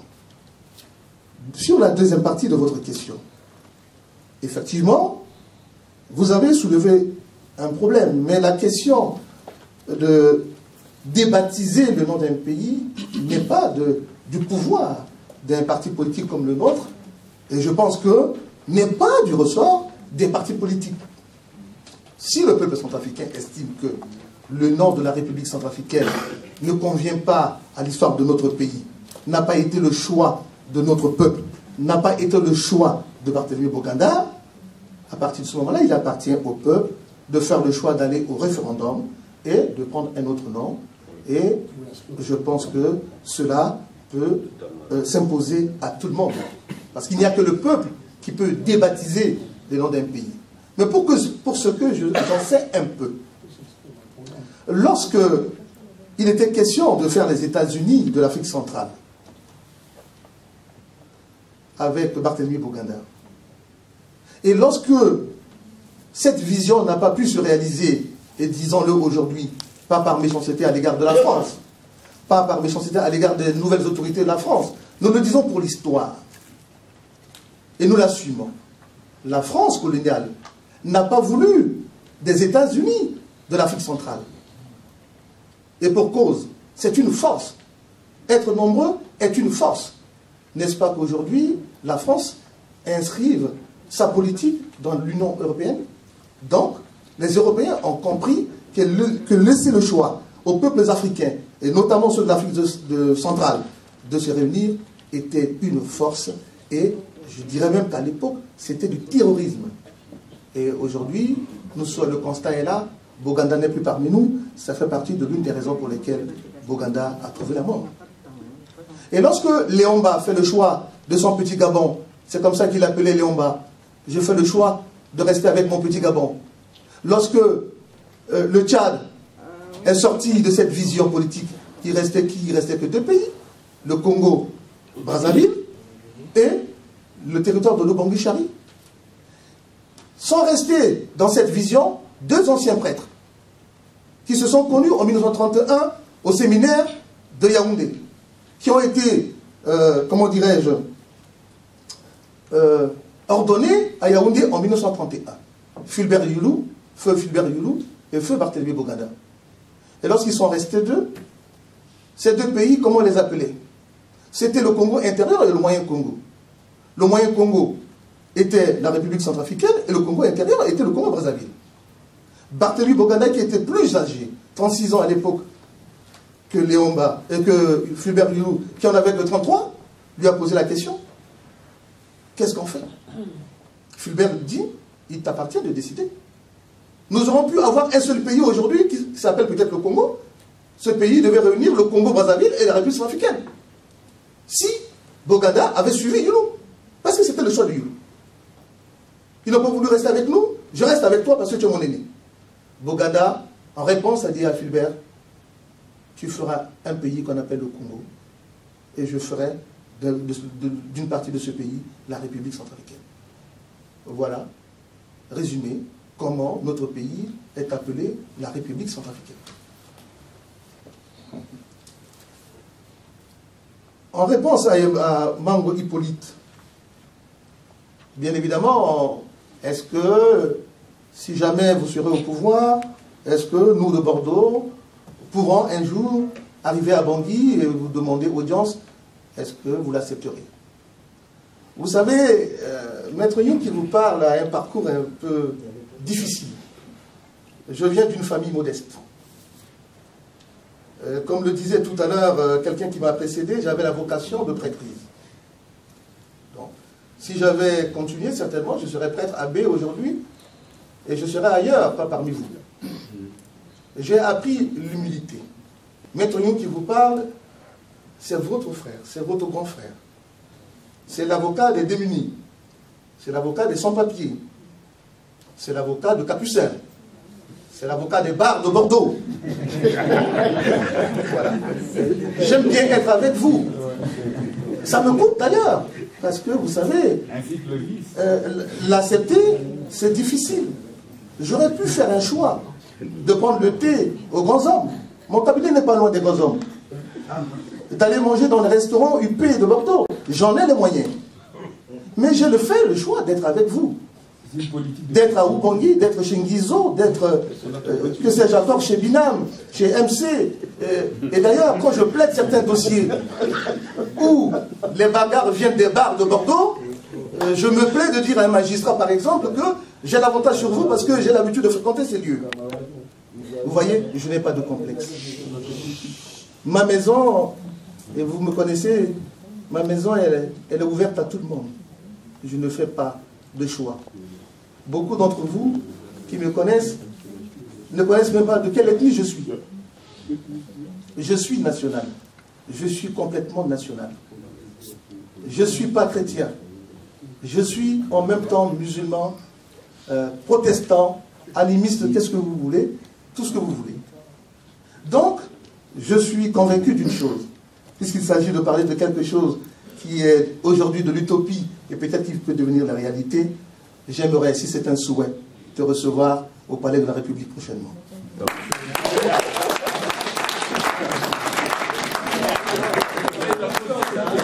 Question. Attendez. Vous avez parlé de l'éducation et du civisme. Et la place de la jeunesse. Je suis entièrement d'accord avec toi. Il m'arrive parfois de discuter avec certains de mes compatriotes ou dans ma famille et de remarquer que le niveau du civisme a baissé. Je n'ai jamais osé dire non à mon père, même quand il a tort. Mais je sais quand il viendra vers moi pour me dire « Oui, mon fils, je sais que j'ai tort, mais je te relève. C'est toi qui avais raison. » Et on le fait dans une situation de respect et du respect de la culture. Si aujourd'hui il y a une baisse du civisme, si aujourd'hui il y a une baisse de l'éducation, c'est parce que la jeune génération que vous êtes, vous départissez de ce que c'est que notre culture, notre civilisation, et vous empruntez, et quelqu'un avait utilisé le mot de mimétisme, vous mimez le blanc, vous voulez être comme les Européens, vous voulez vous habiller comme les Européens, vous voulez manger comme les Européens. Et je pense que parmi vous, beaucoup ne mangent plus le coco, le ngundia ou le ngago. Vous aimez manger les pâtes, et je ne sais pas que sais-je encore. Mais vous, moi qui vous parle, et dans cette salle j'ai l'avantage parce que j'ai mes filles ici, quand il m'arrive d'être chez elles, elles me préparent le repas du pays. Et elles savent très bien que je ne mange pas de pâtes, je ne mange pas autre chose que les repas africains. Oui, le mouvement patriotique centrafricain va vous inviter prochainement à mon retour de la République centrafricaine, puisque je suis sur le point de partir, pour vous présenter en cette salle ou ailleurs le projet, et certainement vous allez vous retrouver, puisqu'une partie touche le point social, et en tout cas l'économie, tout simplement, l'économie et le développement de notre pays. si vous étiez au commencement de nos travaux, vous devez m'écouter dire que le mouvement patriotique centrafricain doit faire ceci dans le cadre de l'énergie, doit faire cela dans le cadre du transport, doit faire ceci dans le cadre de cela. Donc, nous avons un programme, le programme doit être peaufiné, et nous disons que le mouvement patriotique n'est pas un club d'amis, c'est un club ouvert aux Centrafricains et aux Africains. Nous voulons faire de ce parti le premier parti centrafricain panafricain. Et donc, l'expertise vient de vous dans cette salle, et ceux qui n'ont pas eu la chance d'être avec nous. Nous voulons que chacun de vous, là où vous êtes, avec le peu de connaissances que vous avez, puisque vous avez créé une société ici, puisque vous avez fait ceci, vous avez fait cela, de nous apporter cette expertise qui sera capitale pour nous. Nous voulons un programme qui vous ressemble, un programme qui ressemble au peuple sud-africain, un programme qui est dans l'attente de la diaspora et de notre peuple. Tel est le défi que nous voulons relever. La place de la jeunesse. La place de la jeunesse, mais vous n'avez pas répondu. Je crois qu'on a donné la réponse qui vous convient. On peut aller. Vous avez dit tout à l'heure, à savoir pour les binationaux. Si j'ai bien compris votre question, vous demandez à ce qu'on ne prétende pas que les binationaux ne prétendent pas la magistrature suprême, si j'ai bien compris. Hein. Enfin, moi, en tant que Sénégalais, je ne partage pas trop ça. Parce que si on s'est bien écouté, dans les propos d'ailleurs de M. Bamako, refuser ça et être radical à ce point peut nous porter tort. Parce que nous tous ici, tant que nous sommes, je ne sais pas si au niveau des chiffres, vous avez des renseignements, en tout cas en ce qui concerne le Sénégal, au niveau de l'économie sénégalaise, la diaspora déverse et participe à l'économie à hauteur de milliards.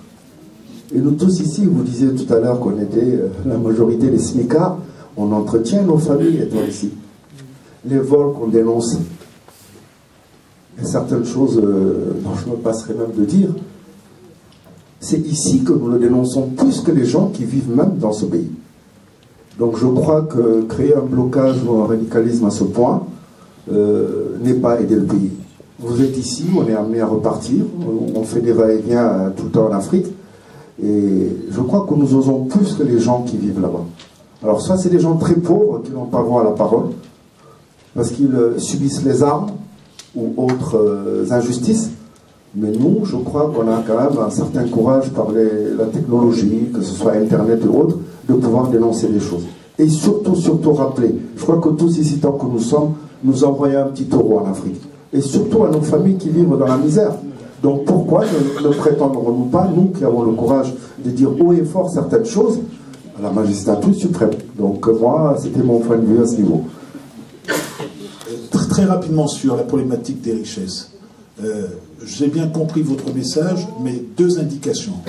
Le dernier rapport du mois de novembre 2013 du Sénat français est intitulé « Afrique, l'avenir du monde ».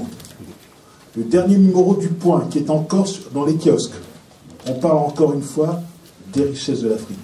Je pense qu'on doit être fier de ce que tous les potentiels que la Centrafrique a, ce sont des richesses, y compris les richesses humaines. Donc la Centrafrique est un pays riche. Je voulais juste préciser pour ma part à M. Godam Emmanuel que je pense que c'est juste une question de sémantique. On est riche avec toutes les ressources que nous connaissons. Ça, on ne peut pas le démentir. Il y a le pétrole, d'ailleurs, c'est ce qui a provoqué la petite guerre que nous connaissons. Alors donc, ne nous cachons pas la face.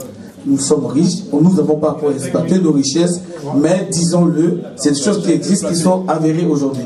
Vous savez, le problème de jeunesse, nous l'avons, on a commencé à en parler dès le départ. Et c'est ce qui, effectivement, est le vrai mal que nous connaissons. Regardez au niveau des partis politiques, etc., les noms que vous connaissez, les gens qui dirigent les partis politiques, faites un tour, vous verrez. Au niveau des institutions chez nous, faites un tour, vous verrez. Combien de jeunes sont là? Lorsque vous voyez qu'au Gabon, il y a eu un rajeunissement de la classe politique, tout autour de nous, même au Cameroun. Et pourquoi chez nous, ce rajeunissement n'a jamais eu lieu? Quant à la question que vous posez sur si un jour vous devez arriver à Bangui, est-ce qu'on vous recevrait? Je vais vous dire, le problème ne se pose pas en ces termes. Le problème, il est simple. Lorsque nous sommes ensemble ici et que nous discutons, le débat est différent. Je voudrais demander à Joseph, est-ce que tu penses vraiment que les vieilles recettes de sortie de crise qu'on mettrait souvent en application en Afrique, c'est-à-dire transition, réconciliation, élection, est-ce que ces recettes-là ne sont pas actuellement éculées pour le cas de la Centrafrique? Est-ce que, Joseph, tu penses vraiment que la solution à la question centrafricaine réside en Centrafrique? Est-ce qu'elle ne réside pas éventuellement dans tous les autres pays de la sous-région? C'est là une question géopolitique très importante. Que serait une solution, une paix en Centrafrique si la paix n'est pas au Soudan, au Tchad, au Congo ou ailleurs? Il faut apprendre aux Centrafricains à prendre des initiatives dans le secteur privé. Cela est très très très important. Et aussi, pourquoi les Centrafricains n'investissent pas beaucoup dans le secteur privé? Parce qu'il manque le moyen aussi. Ça, il faut le reconnaître. Donc, il appartient au gouvernement, et je pense que si un jour je dois être président de ce pays-là, je créerai des conditions d'accès à des facilitations bancaires pour permettre aux entreprises, aux initiatives personnelles et individuelles de créer des commerces ou des activités de nature privée. En tout cas, c'est l'une des préoccupations du mouvement patriotique centrafricain. Alors, sur la question du multipartisme, c'est M. Izongo, Romaric, qui dit qu'il ne voit pas pourquoi nous devons créer un nouveau parti, nous devons nécessairement nous intégrer dans un parti existant. Et si nous ne le faisons pas, quelle est notre particularité? Alors, M. Izongo, je pense qu'il n'est pas dans la salle. Il n'est pas là, mais je réponds pour l'Assemblée, puisqu'il n'a pas posé la question que pour lui. Effectivement, nous sommes différents. Le mouvement patriotique centrafricain est un mouvement politique différent. Qu'est-ce qui différencie ce mouvement des autres partis existants en République centrafricaine? D'abord, le mouvement patriotique centrafricain se veut un parti à caractère national. Nous sommes différents. Et c'est pour cette raison que nous n'avons pas voulu nous fondre dans un autre mouvement politique. Nous voulons un parti politique à caractère national, avec une vision panafricaine, avec une idée de construction politique et économique inscrite dans la sous-région, dans la CEMAC. Parce que nous sommes, ce parti est le seul qui considère que la République centrafricaine, lorsqu'elle n'a pas une politique, une stratégie économique inscrite dans la sous-région, n'est pas une entité politique et économique viable. Vous voyez les images. Vous voyez comment les biens viennent du Cameroun. Vous voyez comment nous sommes avec le Tchad sur la question du pétrole. Peut-être demain c'est avec le Soudan, puisque nous avons aussi le pétrole. À Birao et à Obo, naturellement, puisqu'il y a le pétrole dans le Sud-Soudan, nous avons le pétrole dans le Sud-Soudan et les Américains ne veulent pas qu'on en parle. Donc nous avons le pétrole partout.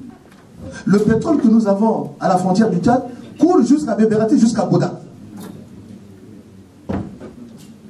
L'or que nous avons à Bambari, personne n'a aucune idée de la densité de l'or que nous avons.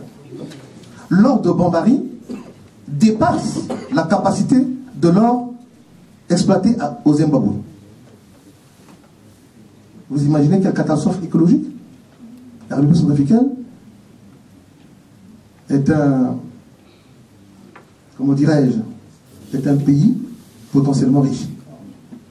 Et nous disons que ces ressources-là, et si je deviens président demain, je veux créer un ministère d'évaluation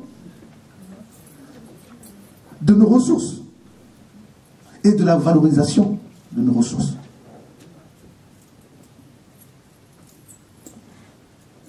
Ainsi donc, nous sommes différents. Aujourd'hui, les hommes politiques de notre pays, nos élites, comme disait Mbala tout à l'heure, ont failli. Pourquoi? Parce qu'un parti politique Le RDC, par exemple, est essentiellement Yakuma. Le KNK, et pourtant j'appartenais au KNK, est essentiellement Gaïa.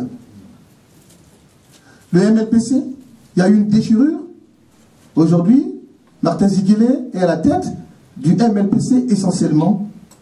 Kaba, Talé, que sais-je encore? Souma. Vous voyez? Et nous voulons,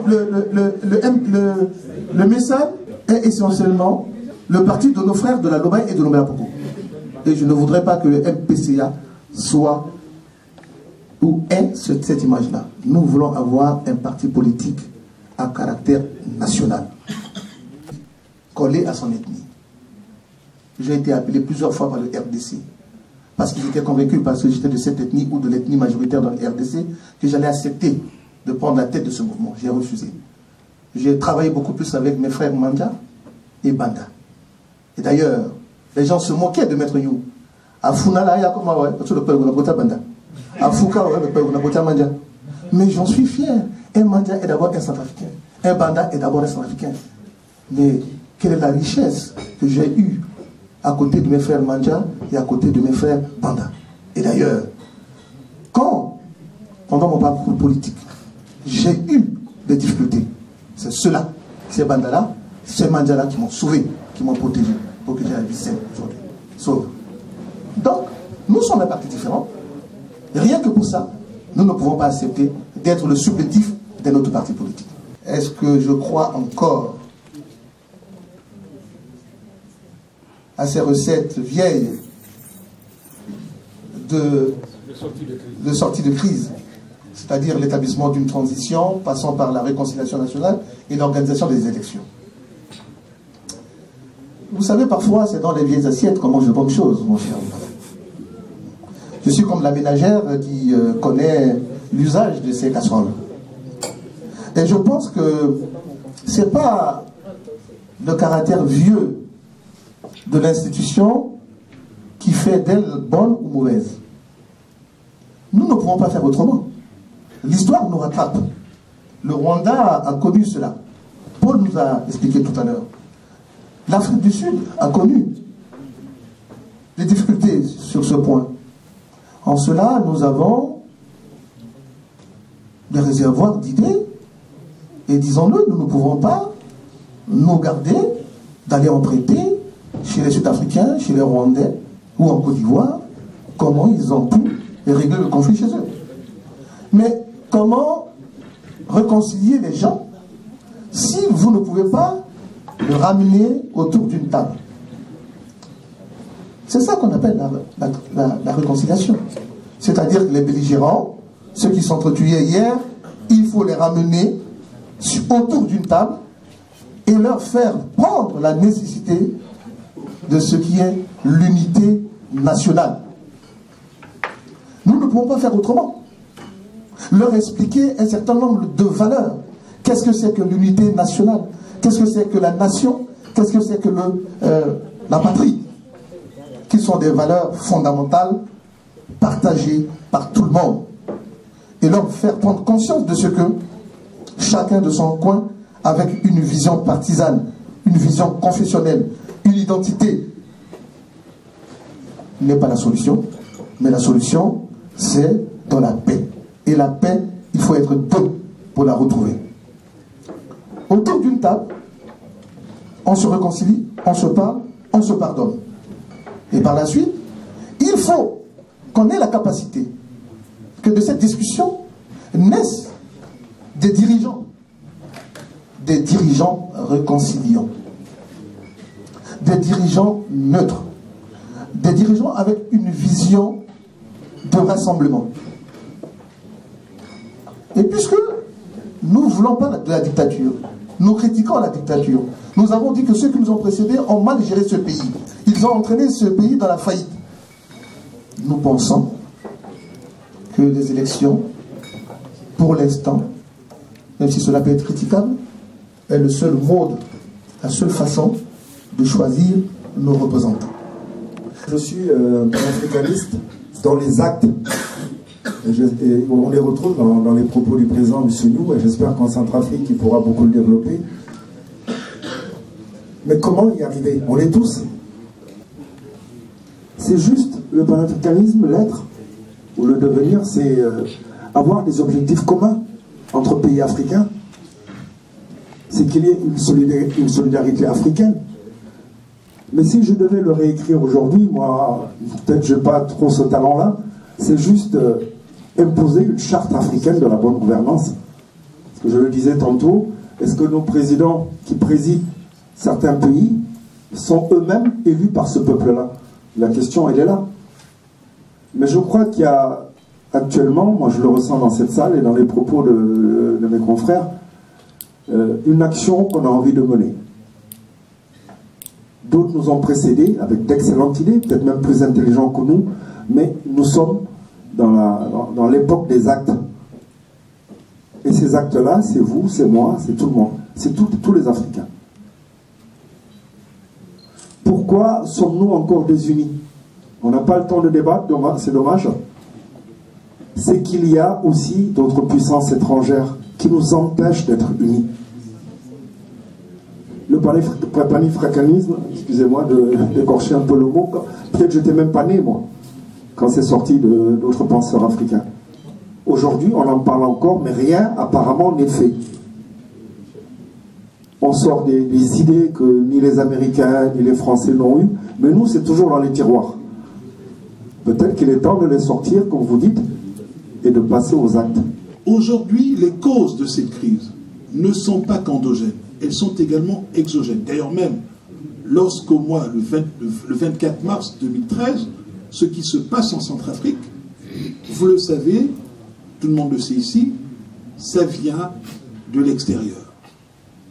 Donc, la réponse, et là vous avez raison, ne peut passer, comme a dit le président, Maître New, aussi que par une mobilisation de l'Afrique à travers des processus, j'allais dire encore là, sympa et tout à fait indispensable, de dialogue, mais de réflexion, parce que les enjeux ne concernent pas que la Centrafrique.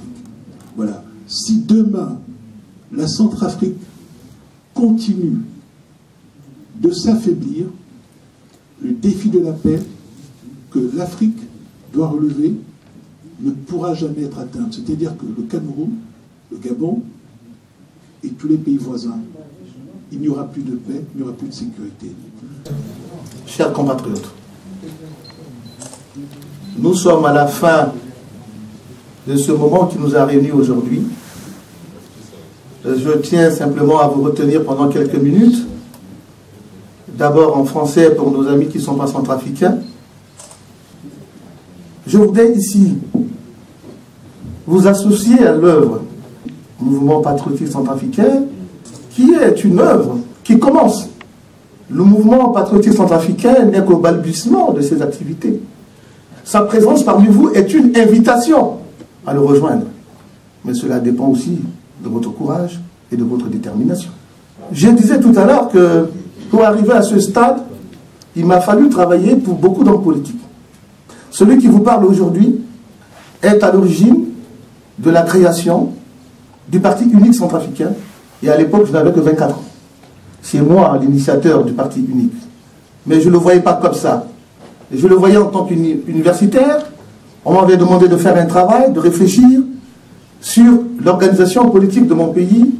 Et j'avais considéré que le moment était venu, après les coups d'État successifs, de mettre en place une organisation politique de représentation, qui sera en même temps une école d'apprentissage à la démocratie.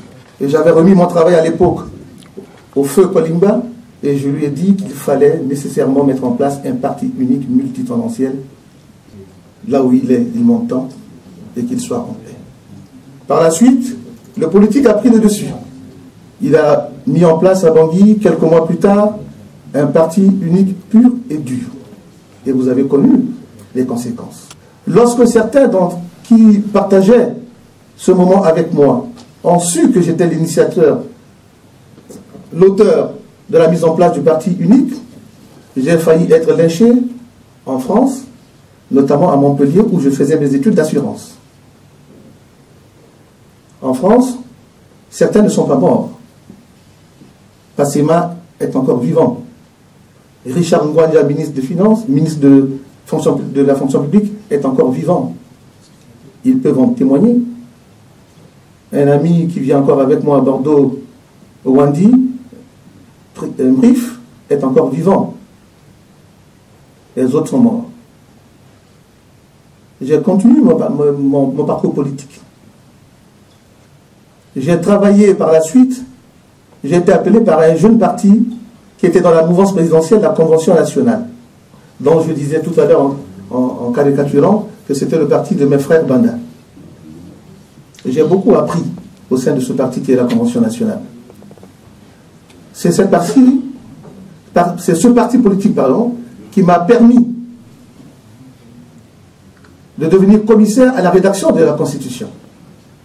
Celui qui vous parle aujourd'hui est l'un des rédacteurs de la Constitution centrafricaine de 1993, qui a été publiée par la suite en 1995 par le président François Patassé. Par la suite, j'ai travaillé pour le président Bozizé. Mais avant, j'ai travaillé pour le président Anchouli Patassé et par la suite, j'ai pris la tête d'un mouvement politique en France qu'on appelle le Mouvement pour l'unité et le renouveau, qui est le prolongement d'un parti politique existant en République africaine qu'on appelle le PUN, le Parti pour l'unité et le renouveau. Nous avons travaillé au sein de l'opposition à Patassé à l'époque et nous avons gagné des élections législatives, lesquelles devaient nous permettre de continuer et de présenter un candidat à l'élection présidentielle. Malheureusement, pour certains dans la salle, l'affaire Koudoufara est passée par là. Nous n'avions eu qu'une majorité relative à l'époque et Koudoufara a changé de camp. Nous avons perdu les élections. Moi qui vous parle, je devais être le premier ministre de mon pays, alors qu'à l'époque, je n'avais que 39 ans. J'ai continué, puisque je ne suis pas sectaire, j'ai accepté de militer dans le parti KNK. J'ai pris en charge le secrétariat du Conseil ville de Bordeaux. Et par la suite, les événements vont m'amener à démissionner. Mais j'ai gardé toujours de très bons rapports avec mes amis politiques qui sont restés au sein du KNK. J'ai considéré que c'était mon choix et personne ne peut me le dicter. J'ai quitté le KNK pour une question de la mauvaise gouvernance. J'étais de ceux qui ont pensé que la venue de Seleka était une bonne chose puisque le président Bozizé avait failli à son serment. Il avait prêté serment au nom du peuple centrafricain, et non au nom de son clan, et non au nom de sa famille, et non au nom de sa région. Et j'ai considéré qu'il a failli à son serment et je ne pouvais pas continuer avec lui. Malheureusement, la Seleka a fait tout ce que vous avez su, que vous connaissez aujourd'hui. Et donc, je me suis levé aussi en face de la Seleka et j'ai critiqué la Seleka. J'ai été candidat aux élections présidentielles de la transition. Pour certains dans la salle qui ne sont pas au courant. J'ai été l'un des candidats malheureux. Catherine Samapanza a été élue par le CNT, notre président de la République, que nous devons désormais respecter. Je suis toujours resté à côté de Mme Catherine Samapanza comme conseil virtuel. Je donne de ma part, par les conseils que je donne, je travaille avec son équipe, avec son cabinet. Je donne ma vision, qu'elle soit prise ou pas, là n'est pas la question. Enfin, je donne ma vision de mon pays. Donc, pour revenir tout à l'heure à une question qui m'a été posée, notre mouvement ne peut pas se diluer dans un autre parti. Parce que l'esprit que nous avons de ce parti, les autres n'en ont pas. Ils sont sectaires, ils sont ethniques, ils sont régionaux. Et nous ne voulons pas être comme ça. N'en déplaise à certains. Je ne demande pas à tout le monde de venir dans ce parti. Mais pour accepter de venir dans ce parti, il faut être à l'exemple de ce mouvement, c'est-à-dire être national, non partisan, non ethnique, non régional. Nous voulons associer à ce parti tous les Centrafricains. Et je l'ai dit à mon vice-président, notre volonté c'est de faire une place première aux femmes. Le mouvement patriotique centrafricain que je dirige doit avoir en son sein beaucoup de femmes. Des femmes de conviction. Des femmes qui sont capables demain de prendre le pouvoir, de prendre des responsabilités. Nous ne voulons pas des beautés, nous voulons des idées. Et nous disons, au sein de ce parti, doivent venir massivement des jeunes. Si nous disons quelque part que les autres ont failli et que la diaspora et notre peuple aspirent à être dirigés par des hommes nouveaux, intègres, responsables pour son avenir, autant nous voulons associer pour ces activités la jeunesse. La jeunesse est raisonnable. Pas la jeunesse qui vit dans la haine du musulman. Pas la jeunesse qui vit dans la haine du chrétien. Nous ne voulons pas faire des entités, ou en tout cas, nous ne voulons pas faire des confessions, une identité dans notre pays. Je disais tout à l'heure dans mon discours, je ne voudrais pas que ce pays, la République africaine, qui m'a vu naître, qui m'a vu grandir, devienne un pays où on fait du chrétien l'incrédule, le musulman le vertueux, vice-versa. Nous avons de la place pour tout le monde et pour les étrangers qui veulent et qui pensent que leur avenir, leur vie est dans ce pays, ils peuvent venir. Nous ne sommes que 4 millions d'habitants, il y a suffisamment de la place pour accueillir tout le monde. Nous voulons des bras, des mains, des yeux, des têtes, des hommes résolus, épris de paix. Pas des gens qui viennent critiquer l'autre parce que je ne partage pas la confession avec lui, parce que je ne vais pas dans la même église avec lui, parce que je ne vais pas à la mosquée avec lui. Non. Nous voulons des hommes et des femmes convaincus autour d'un certain nombre de valeurs. Les valeurs de l'unité, les valeurs de dignité, les valeurs de vivre ensemble, les valeurs de l'égalité et les valeurs du respect tout court. Alors, Aïta Timbi, tu connais la Tiwali. Bitana ngati bunjuke, bitana wande ama, Aïta Tiso. Mais bitana sangwe tena la inga. Mais qui n'a pourquoi pas passer dans ce bitana français chaud, à la main aussi la sangawa. Mais bigana politique, t'aimes ça, un gap. Bigana politique parce que t'aimes ça à sobi. T'aimes quoi de tout la sobi. Et bitana fagene ngati ko tu bunju bitana, biesi tena ngati ko doso, ngati parti timbi. Akoli nawali agamingi. Mais partiso, me dit créer ça, si me créer déjà ça, si me goûte me fani na bangi, me tena awali aline yadi mingi. Mais me tena wala aline yadi petit pendatu après. Me te wala yadi parti parce que le knanda lo yinga yiso lo yit petit ko chulu. Katen sa mapanza. Là c'est le wala mais le bien. Bila que madame Domitien. Là c'est katen sa mapanza. Mais il y a quoi qui te dit président qui t'appelle. Mbiye wali à manga tena mini wala que directrice générale de la société. Le mot c'était le gérer société à l'outil. Ngeti maintenant mini wala que ministre pétrole, ministre mine, ministre yaka, directrice école. Il y a quoi mais il y a quoi de accord business non. Il va pas sous accord là. Donc nous on est awali na quoi il a voulu à ça quoi. Mais il y a aussi mbeto abala mingi parce que à la kono na kodo et puis tati politique à famille na mingi tala onda ta sa politique à la riabe mais politique à tati ngombe chapa politique à tati ngombe école simanga pour ça politique après aba batisu ça mo ko simba sila ça école sinana politique à yeso na tati timo simoti ça tati ko rajo ismo na mo so manga ko Mogranzoni, Nda, si tu m'as dit, la liste de quoi Moga ça quoi. Moga charpentier, Moïga comment dans l'état, Moga.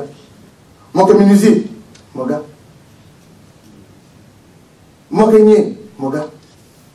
T'as son la partition. Partie à que partie t'as dit non mais tu as fait. À que partie t'as dit ça en quoi. Et puis t'es la français que ouvrier à la base t'es un bikini pour te dire vous appelez. Quoi, je sais ça quoi à ouvrier. Parti nous aussi sont à que parti ça y est quoi. À que parti ça y est quoi. Moi je voyais quoi mon gars, parti ça. Mais moi je me dis n'a pas donc à comme comme c'est monté. Amena ça c'est à moi monter non. Il petit là. Donc bi on a l'assaut.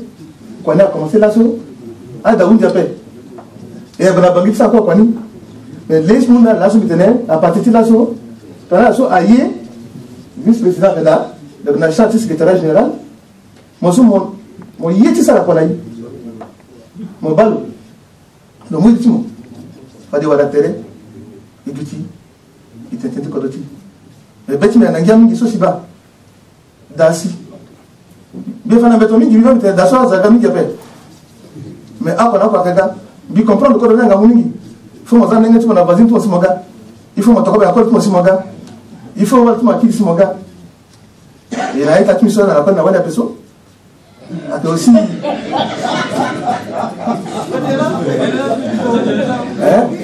Il aussi Ngamunala. Il aussi Ngamunala. Donc, Binga.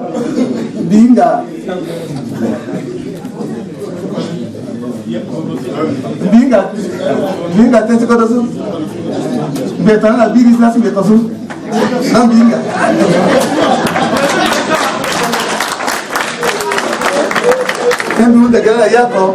À la gaming, la terre, il n'a laissé la quoi, il t'a timbi. Et ce monde là, nous n'avons pas parlé là, il allait partager quelque chose à la Killing Johnny.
Jésus mokenandwa débani à moi là-haut débati à Selekao, je tombe à Selekao, c'est je tombe à Selekao.